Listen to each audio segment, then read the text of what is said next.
Hoje é o Dia Mundial de Conscientização da Doença de Parkinson e muitas são as formas da doença se apresentar. Eu convidei a doutora Aline Vitale da Silva, que é neurologista, que vai tirar todas as nossas dúvidas sobre esse assunto. Boa tarde, doutora, tudo bem? Boa tarde, obrigada pelo convite. Imagina, a gente que agradece mais uma vez a doutora aqui. Doutora, é doença de Parkinson ou mal de Parkinson? Porque a gente ouve muito falar mal de Parkinson, doença, né? De Parkinson. Tá definido isso para não gerar, assim, para não parecer pejorativo, nem nada, é uma doença. Então a gente chama de doença de Parkinson. É porque mal de Parkinson fica uma coisa mais pesada, né? Uhum. O que é a doença de Parkinson, doutora? A doença de Parkinson, ela é uma doença neurológica, neurodegenerativa, que é causada pela morte de neurônios que produzem dopamina no cérebro. Essa é a única causa? Essa é a causa. Uhum. Tá? Essa é a causa, a morte de neurônios dopaminérgicos. Uhum. Não se sabe exatamente por que eles começam a morrer. A doença de Parkinson, quando em jovens, se sabe que ela é de origem genética, as outras são esporádicas. Então pode acometer jovens também? Pode, mas é bem mais raro. Tá, e assim, a faixa etária mais comum de dar a doença de Parkinson? São idosos, a partir dos 60 anos. Entendi. E tem diferença, assim, em homens e mulheres ou é tudo igual? Não, acomete homens e mulheres. Homens e mulheres. E tem graus, doutora? A doença, ela avança com o passar do tempo. Uhum. Então, assim, a gente vai ter um paciente com pouco sintoma no início do quadro e que progride ao longo do tempo para sintomas que podem se tornar até incapacitantes. Uhum. Mas isso varia. Tem pacientes que levam assim, poucos anos, outros vivem, assim, 20 anos. Olha! E quais são os primeiros sintomas da pessoa que está com essa doença? O Parkinson, o sintoma que mais chama a atenção das pessoas é o tremor, né? Uhum. Então, ele costuma ser a principal causa de procura a atendimento médico. Mas ele não é o único sintoma e ele não é o sintoma mais incapacitante. Tem também a rigidez e a lentificação que os pacientes têm. E eles começam a ter alteração de marcha e de postura também. Olha, então e aí são não coisas é só mais tremor. sutis, que às vezes o paciente ou a família, ou até um médico não neurologista acaba passando batido. Aí quando aparece o tremor é que fica mais claro mesmo.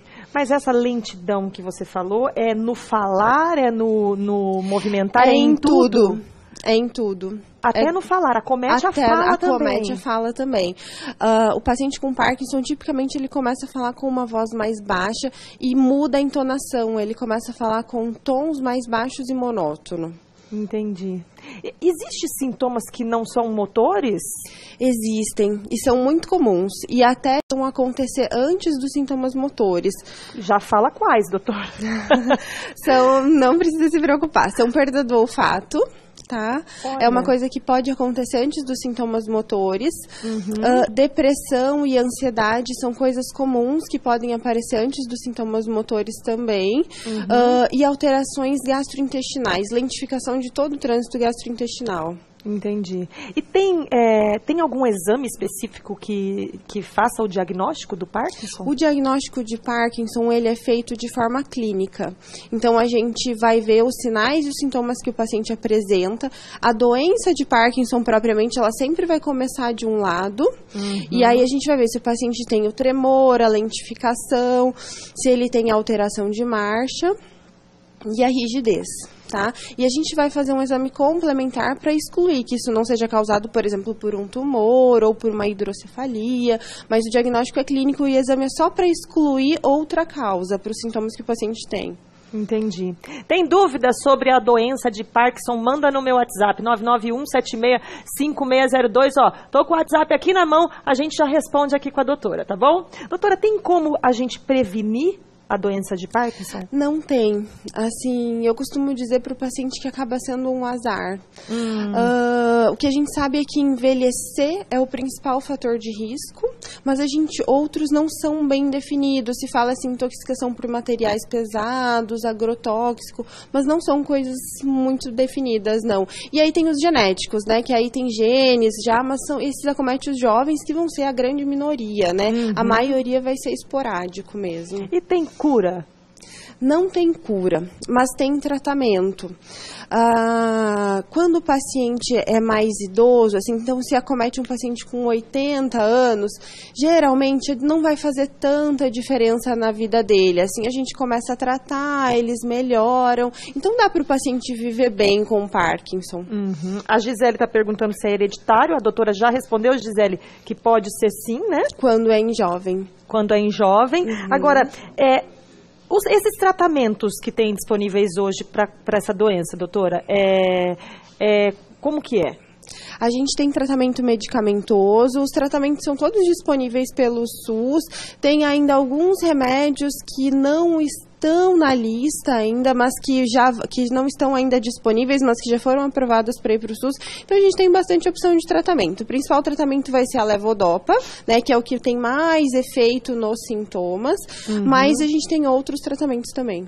Aí a gente estava conversando aqui nos bastidores, você me falou que a levodopa chega num ponto que ela começa a enrijecer os movimentos desse paciente. O que acontece? O paciente ele vai perder, os neurônios dopaminérgicos, eles continuam a morrer, mesmo a gente fazendo o tratamento. E aí o paciente vai ter cada vez menos dopamina disponível, a levodopa começa a fazer cada vez menos efeito. E outra coisa que acontece também é que a levodopa começa a induzir movimentos involuntários. É movimentos involuntários, não é enrijecer, né? Enrijecimento. Tá, e daí, doutora, o que faz?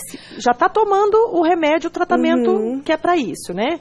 Isso começa a ser tardio. A gente tem medicamentos que ajudam a tratar esses movimentos involuntários, a própria redução da dose da levodopa, e quando o paciente ele está com um quadro avançado, quando bem indicado, a gente pode fazer cirurgia.